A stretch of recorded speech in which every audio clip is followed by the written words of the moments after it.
Journalism lecturer Bruce Louis believes the vote held this week is important not just for teachers but also for students.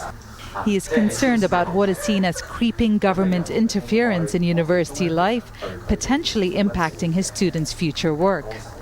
If we have more and more intervention, we may have obstacles of assessing information or doing the story that we think it is newsworthy.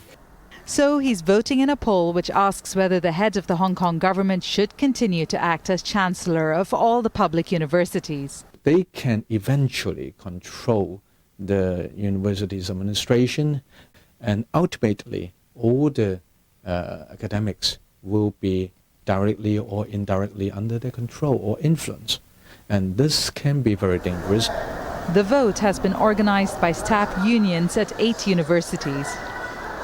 Having the chief executive as chancellor is a particularly sensitive issue here at Hong Kong University, where students and staff openly supported the umbrella movement or the pro-democracy protest of 2014. China condemned the protests, which lasted more than 2 months and brought international attention for the movement.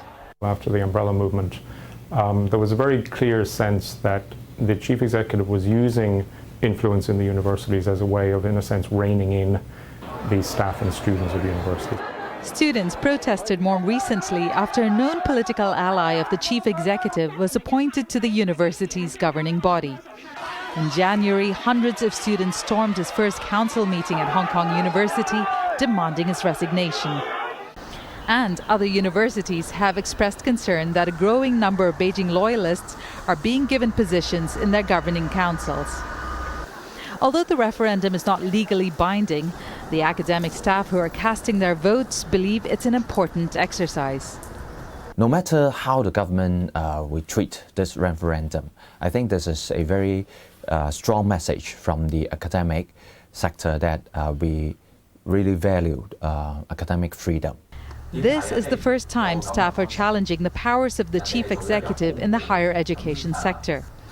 Teaching staff here say they've always been able to take their academic freedom for granted, and this is a test of how far they are willing to go to preserve that.